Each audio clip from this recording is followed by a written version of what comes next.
welcome to this video. So today in this session we are going to solve a problem based on the concept of average speed.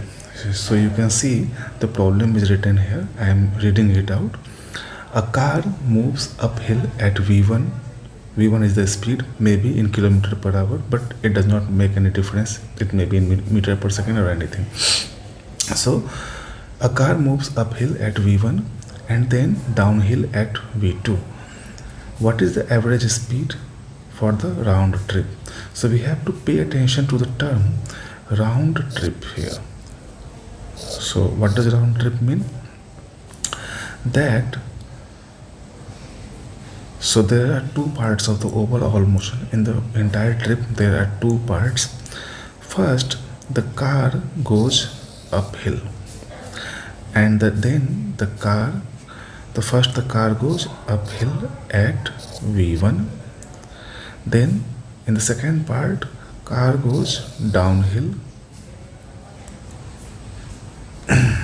at the speed V2. I hope this is clear. So it is said that this is a round trip. That means the distance that the car covers, suppose there is a car there, okay, so the distance that the car travels in uphill motion, this distance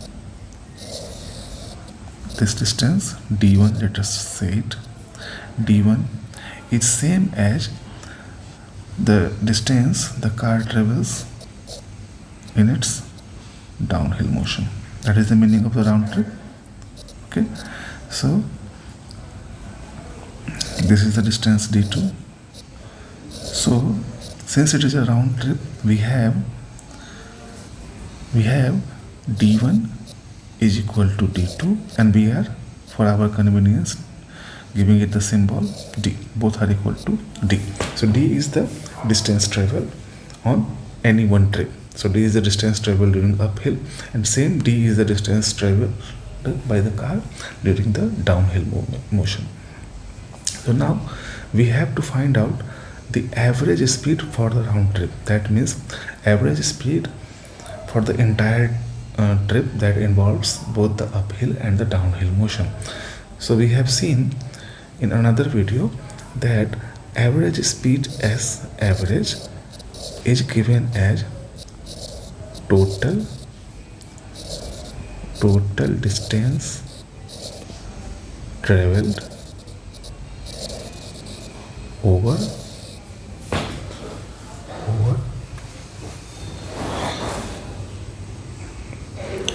total time taken, right? So now our entire motion has two parts. So first is the uphill motion. Okay, so for this uphill motion, the distance traveled is d. Let us say that the time taken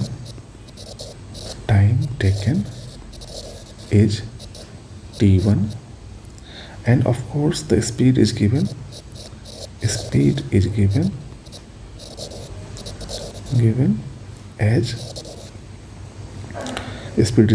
v1.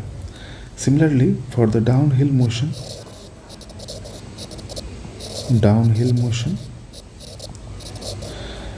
again the distance covered is d. Time taken is, let us say it is t2, and speed is given as v2. I hope this point is clear. So this is the information that is given. This t1 and t2 are the assumptions. Okay, so for uphill motion we are having the average speed here for uphill motion. Let us say it is uphill is equal to,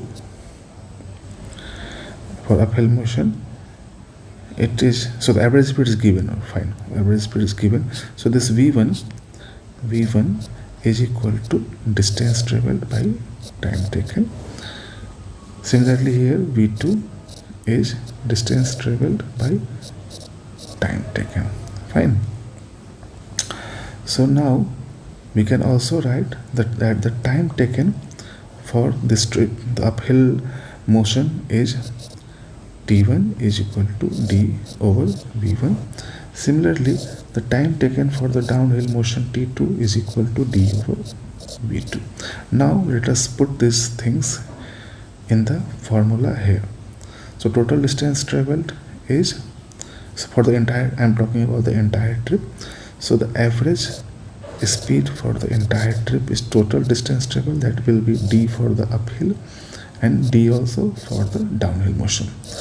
Total time taken will be t1 plus t2. So let us write down t1 plus t2. So it is equal to 2d over t1 is here d over v1, d over v1, and t2 is here, this one, d over v2, d over v2. So now let us simplify it. So it is 2d, then v1 plus v2 over v1 v2 d. So it is equal to 2 v1 v2 over v1 plus v2. Therefore our average speed for the entire trip is this one. Remember, it does not matter what is the unit of meter per second, but the same unit should be used for both v1 and v2. For example, if we choose the unit to be kilometer per hour for v1, then the same unit should be for v2 also. It should not be like kilometer per hour for v1 and meter per second or any other unit for v2, okay, because it will complicate our calculations. So that is the thing. So let us try to plug some values here. Let us see what happens. For example, let us say if v1 is let us say 40 kilometers per hour and v2 is, let us say 60 kilometers per hour, okay, then this average speed will be 2 into 40 into 60 over 40 plus 60. Of course it will be in kilometers per hour. You can verify. Okay, so it will be